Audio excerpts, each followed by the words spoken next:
The City of Alexandria and the Martin Luther King Jr. Memorial Planning Committee together honors the life and legacy of Dr. King.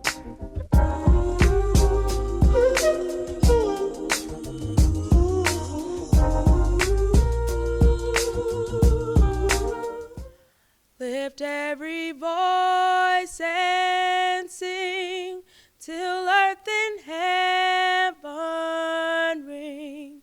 Ring with the harmonies of liberty. Let our rejoicing rise high as the listening skies. Let it resound loud as the rolling seas. Sing a song full of the faith that the dark past has taught us. Sing a song full of the hope that the present has brought us. Facing the rising sun of our new day begun, let us march on till victory is won.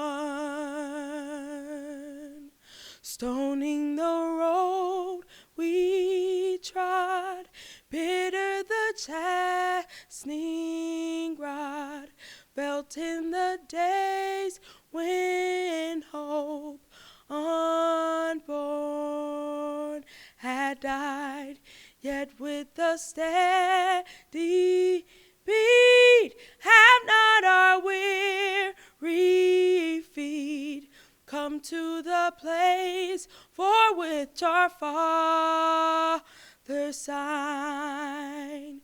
We've had come over a way that the tears have been watered. We have come treading our path through the blood of the slaughtered.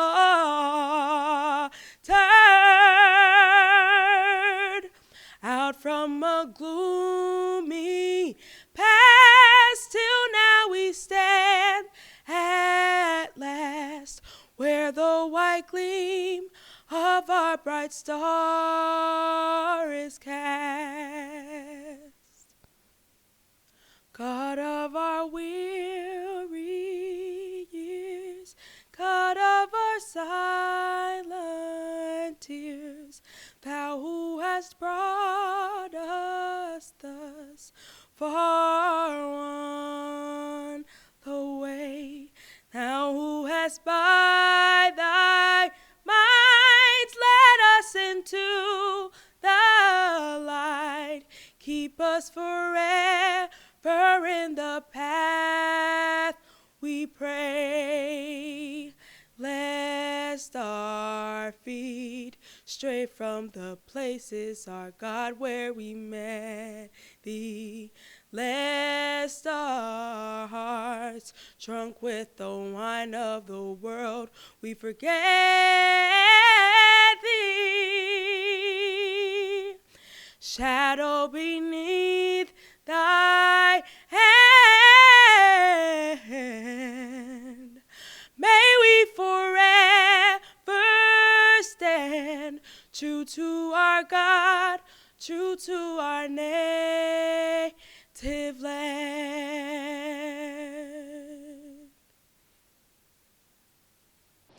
Good evening. My name is Samia Bird, member of the Martin Luther King Jr. Memorial Planning Committee, and I will be your mistress of ceremonies for this evening. Welcome to the 49th Annual Martin Luther King Jr. Memorial Program, featuring appearances by United States Senator Mark Warner, Mayor of the City of Alexandria, Justin Wilson, City Manager of Alexandria, Mark Jinks, and the Alexandria City High School Orchestra, and more. This year, we celebrate the life and legacy of Dr. Martin Luther King Jr.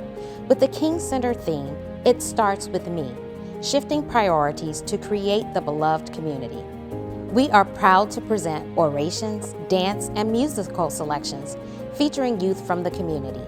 We dedicate this program in memory of two dearly beloved Martin Luther King Jr. Memorial Planning Committee members, Lynn Nelson and Gene Wells. Hi, I'm Virginia Senator Mark Warner, and it's a real honor for me to join in the tribute to Dr. Martin Luther King Jr. I'm very proud of the fact that Alexandria, my home city, is offering this kind of celebration of Dr. King's life. He really was one of the greatest Americans of all our history. He finally advanced the cause that in America, all people are created equal. But he realized that we were still in the 50s and 60s, and unfortunately, even in the 21st century, we still fall short of that goal. We still see, coming out of COVID, way too much racial disparity in terms of outcomes. We all know in the aftermath of the murder of George Floyd that there's still not equality in policing.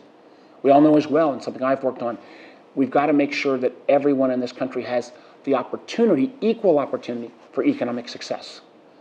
So while we celebrate the legacy of Dr. King, I hope we will all, during this time of tribute to him, redouble our efforts to make sure that in America, everybody gets the kind of fair shake and fair shot that they deserve and that Dr. King aspired us as Americans to become. Thank you. Hello, I'm Justin Wilson, Mayor of the City of Alexandria, Virginia, and I want to welcome you to the 49th Annual Reverend Dr. Martin Luther King Jr. Memorial Program. I want to begin by recognizing the organizing committee for this event, led by Natasha Williams. Many of the members of this committee have been a part of putting this event together for decades and beyond. I appreciate that this year especially, the challenge of organizing any event is steep, so it's important to recognize the adjustments and flexibility that are required to pull this all off. I want to recognize the faith communities who were part of pulling this event together. This event has long been a partnership of faith communities from around our city, celebrating Dr. King's legacy. I want to recognize the participation of our senior senator, Mark Warner, my former colleague, Del Pepper, our outgoing city manager, Mark Jinks, and the Alexandria City High School Orchestra. This is now the fourth time that I've spoken at this event as your mayor. In each of my 3 previous speeches, I have attempted to remind the audience why we have gathered for 49 consecutive years to honor Dr. King. We know that Dr. King's dream was not for an individual, not even for a group of individuals, and certainly not for a movement. Dr. King's dream and the dream advanced by the movement he led was broader than a person, a moment in time, or really any individual policy. This year's theme is It Starts With Me, Shifting Priorities to Create the Beloved Community. Dr. King spoke frequently of the beloved community, where justice rolls down like water and righteousness like a mighty stream. Dr. King's objective was always very clear. Even in a community like ours, the challenges are often quite clear as well. We know that a community where race can predict educational attainment in our schools is most definitely not a beloved community as Dr. King envisioned. He did not envision a community where race is a reliable indicator of where you live, the wealth you can accumulate, or your experiences with the criminal justice system. Yet while we are able to quite quickly coalesce around where we are going as a community and easily identify the problems that we must solve, we have much more of a difficulty defining how we get there. We struggle to agree on what policies, what priorities, what efforts will be required to get us from where we are today to the beloved community that Dr. King spoke of. This should not surprise us. While most in our city will roundly repudiate bigotry and discrimination, the more subtle vestiges of that dark legacy in our city can be more challenging to identify and confront. But this is the work ahead of us. This is the challenge of our time. We must be absolutely fearless in our community about learning, adapting, and adjusting to create the community that we must leave to the next generation. Thank you so much for being a part of that mission. Let's honor Dr. King with that important work.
welcome retiring Councilwoman, City of Alexandria, Del Pepper, for our call to action. Councilwoman Pepper served the City of Alexandria from 1985 to 2021, a record 36 years on the council. As an elected official over the course of almost 4 decades, she led, chaired, and has been a representative on numerous committees and commissions, including the Commission on Aging, Alexandria Works, and Eco Action Alexandria Environmental Steering Committee, and has held positions with the Metropolitan Washington Council of Governments and the Northern Virginia Regional Commission. She has received numerous accolades and awards during her tenure, such as Alexandria NAACP Outstanding Service Award, Casco Award for Outstanding Women in Alexandria, Andrew Jackson Lodge Number 120 Community Builder Award, and the Commission for Women's Living Legend Award. Some of her memberships include the Urban League, Alexandria NAACP, and YMCA Alexandria Branch. The legacy of her service to the City of Alexandria is being in and directly in touch with the community and residents. Her strong tendency is to make lasting connections. Known for being visible and accessible on the ground, Del Pepper reflects in action, commitment, and dedication to creating what Dr. King refers to as the beloved community. I'm Councilwoman Del Pepper, a member of the City Council for 36 years. I've been a vice president of the NAACP, and my husband, for that matter, has been the president of 2 different organizations, NAACP, one in Omaha and one here. One of the things I have never tolerated was any kind of segregation. And I remember Bola Lawson, who used to say, if you see it, you report it. And I was part of that. We do not tolerate it in Alexandria, and I've tried very hard in every day and every way to live that. Oh, he means a lot to me. He's a man who taught us all to be patient and to work quietly and peacefully. And right now, that's a pretty good lesson for everybody to be learning. He's a man that taught peace, and it's a precious gift to be able to withstand a lot of the criticism. I've had people in my life ask me, well, that's not your cause, and that kind of hurt. And I would always say, oh, it's everybody's cause. Keeping these meetings that we have in his honor every year, and I'm so pleased because this is something everybody needs to be reminded of. I know we have a gentleman who takes pictures of each event, and that's a history, and that's a history we want to keep. So it's a very important thing. And one of the stories I'd like to share with you is a story. It's just a little tiny thing that happened. It didn't revolutionize the whole world, but it's the kind of tiny thing, what I call an itty-bitty thing, that can blossom into something real. This was something that actually occurred in Chicago. I was at an airport, and there was a lady there, obviously from the South, and we were all in line, and we were waiting to ask our question to the gentleman there, the attendant. And the lady yelled out loud, "Boy!"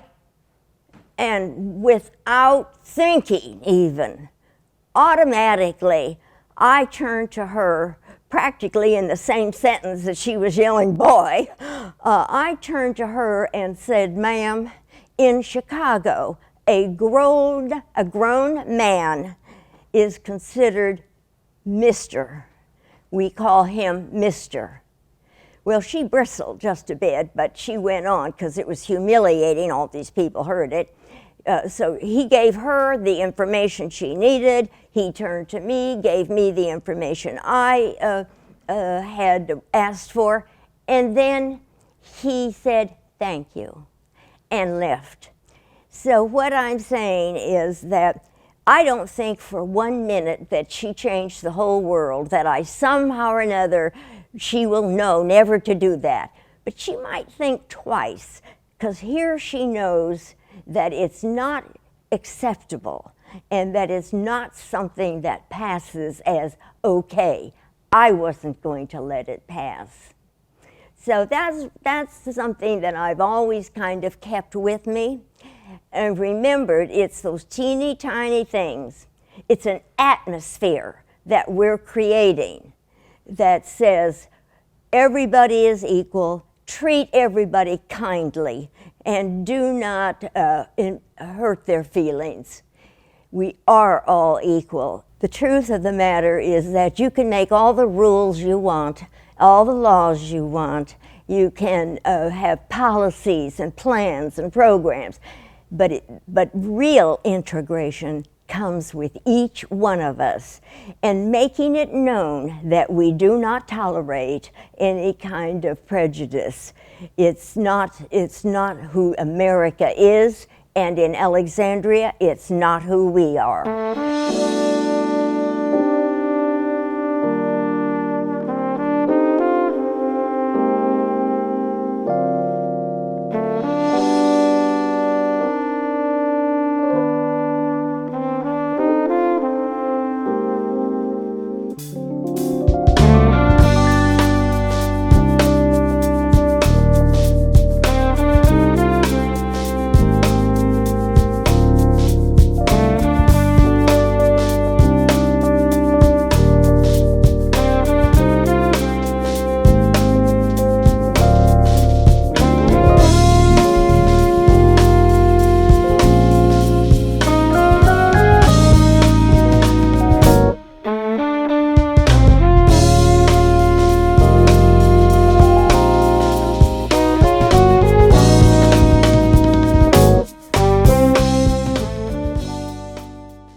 On October 26, 1967, Dr. King delivered a speech to a group of students at Barrett Junior High School, a blacks-only school in Philadelphia, Pennsylvania. The speech, entitled, "What is Your Life's Blueprint?" is critical, as it was delivered 6 months prior to his assassination. You will note much of the language is indicative of that time period. Nearly 55 years later, here we are, as the local youth of Alexandria reenact this speech, offering a timeless means of reflection and introspection, and a reminder of how it starts with us. I want to ask you a question, and that is, what is your life's blueprint? This is the most important and crucial period of your lives. For what you do now and what you decide now at this age may well determine which way your life shall go. Whenever a building is constructed, you usually have an architect who draws a blueprint. And that blueprint serves as the pattern, as the guide, as the model for those who are to build the building. And building is not well erected without a good, solid blueprint. Now, each of you is in the process of building the structure of your lives.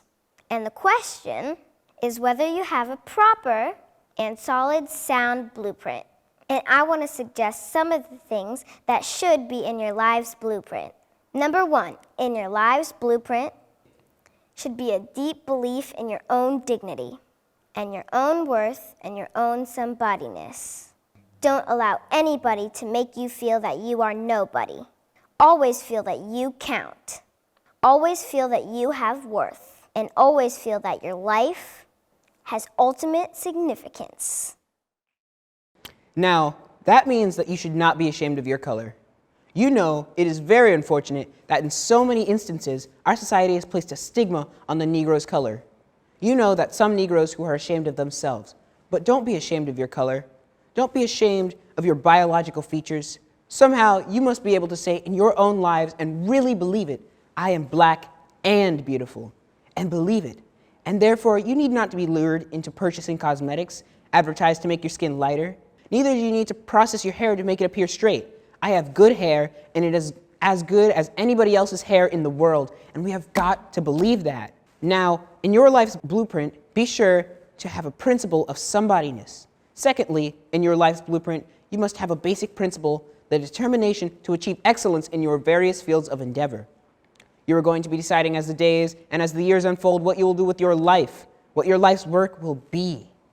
And once you discover what it is, set out to do it and to do it well. And I say to you, my young friends, that doors are opening for each of you, and doors of opportunities opening that were not open to your mothers and your fathers. The great challenge facing you is to be ready to enter these doors as they open. Ralph Waldo Emerson, the great essayist, said in a lecture back in 1871 that if a man can write a better book or preach a better sermon or make a better mousetrap than his neighbor, even if he builds his house in the woods, the world will make a beaten path to his door. That hasn't always been true, but it will become increasingly true. And so I would urge you to study hard, burn the midnight oil, and I would say to you, do not drop out of school. And I understand all the sociological reasons why we often drop out of school, but I urge you, in spite of your economic plight, in spite of the situation that you're forced to live in so often with intolerable conditions, stay in school. And when you discover what you are going to be in life, set out to do it as if God Almighty called you in this particular moment in history to do it. And don't just go set out to do it and do a good Negro job, but do a good job that anybody could do. Don't set out to be a good Negro doctor or a good Negro lawyer or a good Negro school teacher, a good Negro preacher, a good Negro barber or beautician, a good Negro skilled laborer. For if you do set out to do that, then you have already flunked your matriculation exam for the entrance into the University of Integration. Set out to do a good job and do that job so well that the living, the dead, the unborn couldn't do it any better. If it falls your lot to be a street sweeper, sweep streets like Michelangelo painted pictures. Sweep streets like Beethoven composed music. Sweep streets like Leontine Price sings before the Metropolitan Opera. Sweep streets like Shakespeare wrote poetry. Sweep streets so well that the hosts of heaven and earth will have to pause and say, here lived a great street sweeper who swept his job well. If you can't be a pine on top of the hill, be a shrub in the valley, but be the best little shrub on that side of the hill. Be a bush if you can't be a tree. If you can't be a highway, just be a trail. If you can't be the sun, be a star. For it isn't by size that you win or fail. Be the best of whatever you are. We have already some noble examples of black men and women who have demonstrated to us that human nature cannot be cataloged. They in their own lives have walked through long, desolate nights of oppression, and yet they have risen up and plunged against cloud-filled nights of affliction, new and blazed stars of inspiration. And so from an old slave cabin, Booker T. Washington rose up to be one of America's greatest leaders. He lit a torch in Alabama, and darkness fled in that setting. Yes, you should know this, because it is in your own city. From the poverty-stricken areas of Philadelphia, Pennsylvania, Marian Anderson rose up to be one of the greatest contralto, so that a Tuscany can say, a voice like this can only come once in a century. And Sibelius of Finland can say, my roof is too low for such a voice. And from the red hills of Gordon County, Georgia, from the arms of a mother who could neither read nor write, Roland Hayes is one of the greatest singers and carries his melodic voice to palaces and mansions with kings and queens. From the crippling circumstances, there came George Washington Carver to carve himself an imperishable niche in the annals of science. There was a star in the diplomatic sky, and then came Ralph Bunche, a grandson of a slave preacher. And he reached up and grabbed it and let it shine over his life with its scintillating beauty. There was a star in the athletic sky. Then came Jackie Robinson in his day and Willie Mays in his day to show their powerful bats and calm spirits. Then came Jesse Owens with his fleeting dashing feet. Then came Joe Louis and Muhammad Ali with their educated fist. All of them came to tell us that we can be somebody. And to justify the conviction of the port-fleecing locks and black complexion cannot forfeit nature's claims. Skin may differ, but affection dwells in black and white the same. And if I were so tall as to reach the pole, to grasp the ocean at a span, I must be measured by the soul. The mind is a standard of the man. Finally, in your life's blueprint must be a commitment to the eternal principles of beauty, love, and justice. Don't allow anybody to pull you so low as to make you hate them. Don't allow anybody to cause you to lose your self-respect to the point that you do not struggle for justice. However young you are, you have a responsibility to seek to make your nation a better nation in which to live. You have a responsibility to seek to make life better for everybody. And so you must be involved in the struggle for freedom and justice. Now, in the struggle for freedom and justice, there are many constructive things that we all can do and that we all must do. And we must not give ourselves to those things which will not solve our problems. You've heard the word nonviolent and you've heard the word violent. I happen to believe in nonviolence. We've struggled with this method with young people and adults alike all over the South and have won some significant victories. And we struggle with it all over the North because the problems are as serious in the North as they are in the South. But I believe as we struggle with these problems, we gotta struggle with them with a method that can be militant, but at the same time does not destroy life or property. And so our slogan must not be burn, baby, burn. It must be build, baby, build. Organize, baby, organize. Yes, our slogan must be learn, baby, learn, so that we can earn, baby, earn. And with a powerful commitment, I believe that we can transform dark days of injustice into bright days of justice and humanity. Let us keep going towards the goal of selfhood, toward the realization of the dream of brotherhood, and towards the realization of the dream of understanding goodwill. Let nobody stop us. I close by quoting once more the man that the young lady quoted, that magnificent black bard, who now has passed on, Langston Hughes. One day, he wrote a poem entitled Mother to Son. The mother didn't always have her grammar right, but she uttered words of great symbolic profundity. Well, son, I'll tell you, life for me ain't been no crystal stair. It had tacks in it, boards torn up, places with no carpet on the floor, bare. But all's the time I've been climbing on and reaching landings and turning corners and sometimes going into dark where there ain't been no light. So boy, don't you stop now. Don't you sit down on those steps because you find it kind of hard. But I still going on, boy. I still climbing, and life for me ain't been no crystal stair. Well, life for none of us have been a crystal stair, but we must keep moving. We must keep going. If you can't fly, run. If you can't run, walk. If you can't walk, crawl. But by all means, keep moving. Hi, I am Mila Garcia, and I am Martin Luther King Jr. I am Elijah Greer Benjamin Byrd, and I am Dr. Martin Luther King Jr. I am Isaiah Sellers, and I am Dr. Martin Luther King Jr. My name is Christina Vinson, and I am Dr. Martin Luther King Jr. Broken down and tired, living life on a merry-go-round.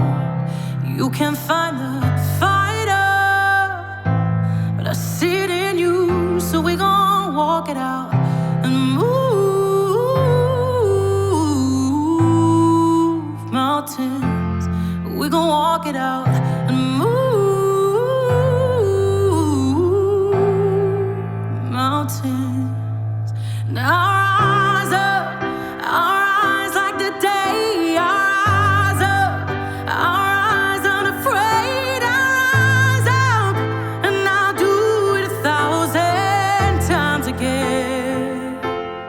And I'll rise up, high like the waves. I'll rise up, in spite of the ache. I'll rise up, and I'll do it 1,000 times again.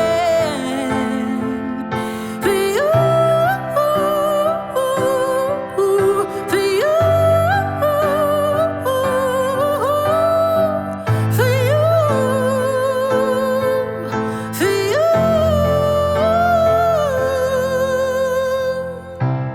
And the silence isn't quiet, and it feels like it's getting harder to breathe. I know you feel like dying, but I promise we'll take the world to its feet and move mountains, bring it to its feet and move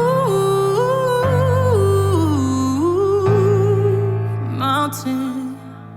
And I'll rise up, I'll rise like the day. I'll rise up, I'll rise unafraid. I'll rise up, and I'll do it 1,000 times again. For you, for you, for you,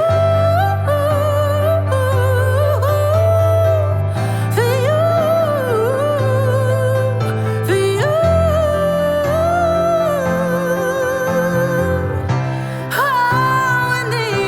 All we need is hope. And for that we have each other. And for that we have each other. We will rise, we will rise, we will rise. Oh, we'll rise. I'll rise up, rise like the day. I'll rise up, in spite of the ache. I'll rise up, and I'll do it 1,000 times again. And we'll rise up, high like the waves. We'll rise up, in spite of the ache. We'll rise up, and we'll do it 1,000 times again.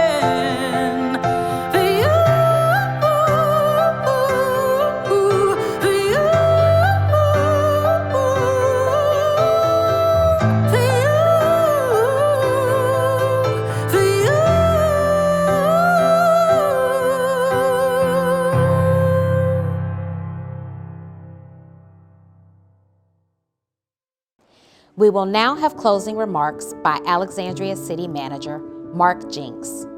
Mark Jinks has served as City Manager since being appointed in April 2015. He has served the City of Alexandria since 1999, when he joined the organization as Chief Financial Officer. Other notable roles during his tenure with the city include serving as Deputy City Manager with oversight of the city's land use, planning, zoning, historic preservation, transportation, environmental protection, code administration, affordable housing, parks, recreation, cultural activities, and museums. Mr. Jinks has been a champion of civil rights and a strong supporter of the Martin Luther King Jr. Memorial Planning Committee and this program. Thank you for watching this program. In the early 1960s, as a preteen who lived in rural New York State, Dr. Martin Luther King and the Civil Rights Movement opened my eyes and showed me society's realities. I learned that the rights and privileges that I took for granted did not exist in all of America. This ran counter to history and civic lessons that depicted our founders as creating an ideal nation. The Civil Rights Movement showed me that government could be a force for good and that public service was a way of helping that happen. Dr. King was a main influencer on my decision to make public service my career.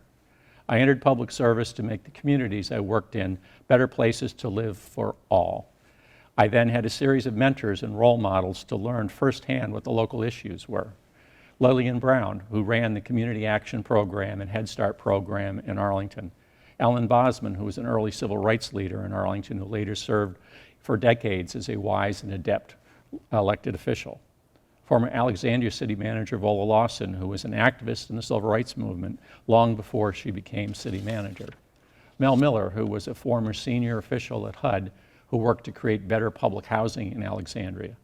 Mayor Bill Ewell, who trusted his city government to me in 2015 when he and the city council appointed me as city manager. And finally, probably the most immersive of thanks goes to, and the influence of people on me were the city employees and county employees in Arlington, with whom I worked with over the last 4 decades in addressing inequities, issues, and in finding solutions. Anyone familiar with Alexandria's history knows that it had policies and practices in its treatment of blacks that was abhorrent. While the last 50 years have resulted in many positive changes, we are by no means yet an ideal community. We have a lot of race and social equity work to do. That will take deliberate and challenging work to make sure that all in our community are treated with respect, given their due rights, and have opportunities to thrive. I chose my career in public service due to Dr. King, and 45 years later is fitting on the very day that I am retiring is the day that celebrates his work and legacy. Thank you for letting me serve Alexandria. Here's wishing that we all continue to serve in Dr. King's name and to make our community a better place to live, learn, and work. And now we welcome Alexandria City living legend and chair of the Martin Luther King Jr. Memorial Planning Committee, Ms. Rosa Byrd. Hello, my name is Rosa Byrd, chair of the Martin Luther King Jr. Memorial Committee and a living legend.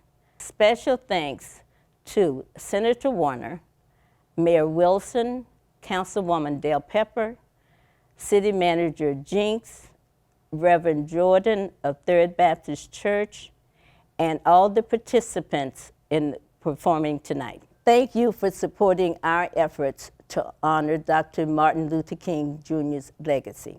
I want to read this to you. Number one in your life's blueprint should be a deep belief in your own dignity, your worth, and your own somebodyness. Don't allow anybody to make you feel like you're nobody. Always feel that you count. Thank you for joining us. We hope you have been inspired by the encouraging words of our local leaders and the presentation of words, acts, and deeds of our youth. Join us in 2023 when we present our 50th year of honoring the life and legacy of Dr. Martin Luther King Jr. in the city of Alexandria. We'll see you next time.